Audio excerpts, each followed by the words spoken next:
Hi guys, and welcome to another 7-minute lecture. I want to use the lecture today to explore a concept that's at the very foundation of modern politics and philosophy. It's the idea of equality. This is a concept that's been in vogue for the last 2 centuries at least, and it's really been crystallized in the last 50 years, particularly with things like the post-colonial movement, the feminist movement, even the emergence of global Marxism. But while everybody agrees that equality is a good thing and that it needs to be a goal we all strive for collectively, almost every attempt made to create equality has been disastrous. Almost every society that explicitly sets up to distribute or redistribute power to create a more equal society has spiraled into one calamity or another. So let's look at some of the fundamental problems that people encounter when trying to artificially create equality. Problem number one: who decides the new status quo of power? We see this problem manifesting most clearly in communist countries. Everybody there agreed that the wealth distribution was unfair, but coming up with a wealth distribution system that's fair, that itself seems to be an impossible task, because the people who distribute the wealth or the people who distribute power ultimately put themselves in a category where they enjoy more wealth and power than those below them in the power structure. Even if we took the Soviet Union, for instance, do we really think everybody lived equally, or that everybody had sort of comparable lifestyles even? Of course not. Even the bastion of communism had certain classes of people who were rich and lived secure lives, certain classes of people who were poor, and while these inequalities might not really bounce at us the way they would in a capitalist society, deep inequalities still existed, because the people who were ultimately responsible for spreading the power, redistributing the power, they will always make sure that it spreads a lot more in their direction. It's simply human nature.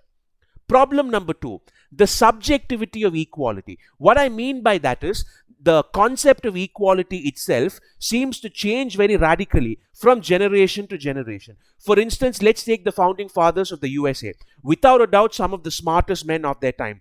Thomas Jefferson, Benjamin Franklin, James Madison, we could go on. As a collective, they created documents and political ideas that revolutionized the world. Their ideas of liberty and a nation where everybody is equal, these were things that were way ahead of their time. And yet, even these guys owned slaves. Even these guys didn't believe in gender equality. Now, does this mean that Jefferson was a bigot and thought to himself, oh wow, look at all these idiots admiring me. They think I'm a supporter of equality, but they don't realize that I have slaves and therefore that I'm a bigot?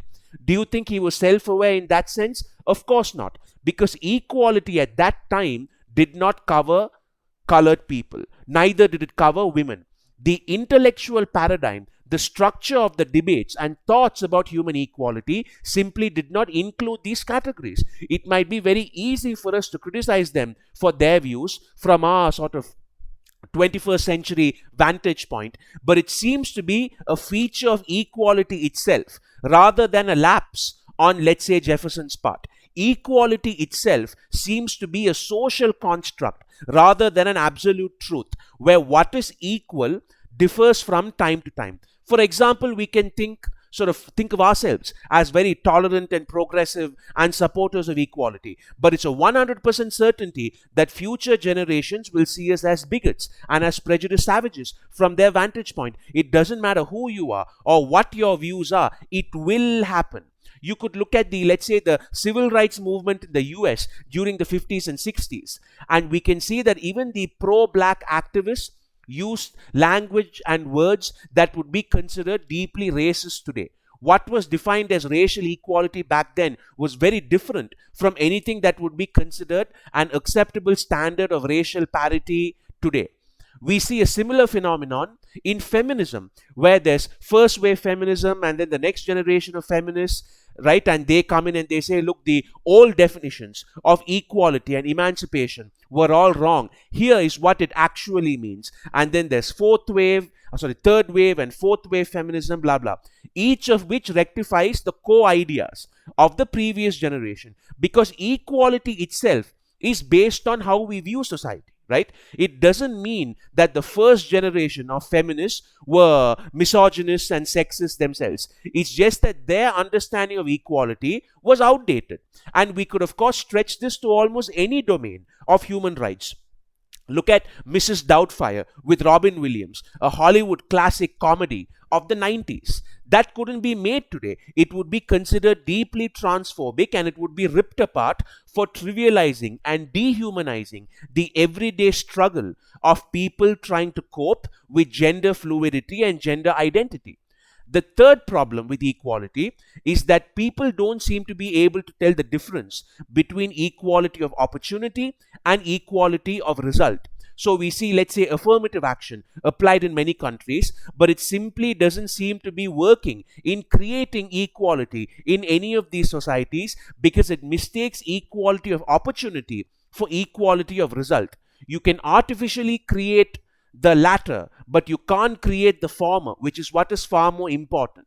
You can take a white guy's job and give it to me, but if the reason you're giving it to me is purely because I'm not white, then the job, the white guy's career, and my career are all destroyed in one go.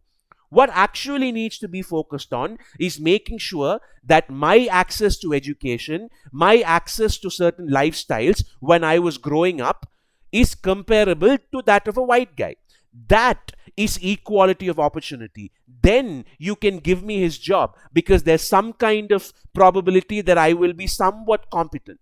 But if you just take his job and give it to me, that's just trying to enforce equality of result. That's meaningless and would only lead to further problems. So people not understanding the key difference between these two types of equality is itself a problem. And the third one, there are obviously many more issues with implementing equality than just these three, but I do have to stick to our time frame here. These are some of the most prominent challenges that I've noticed being handled by people who try to create an equal society.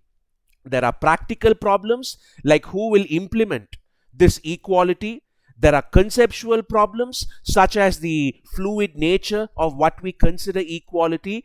And then there are structural and definitional problems such as the different types of equality. And I hope you found all of that informative.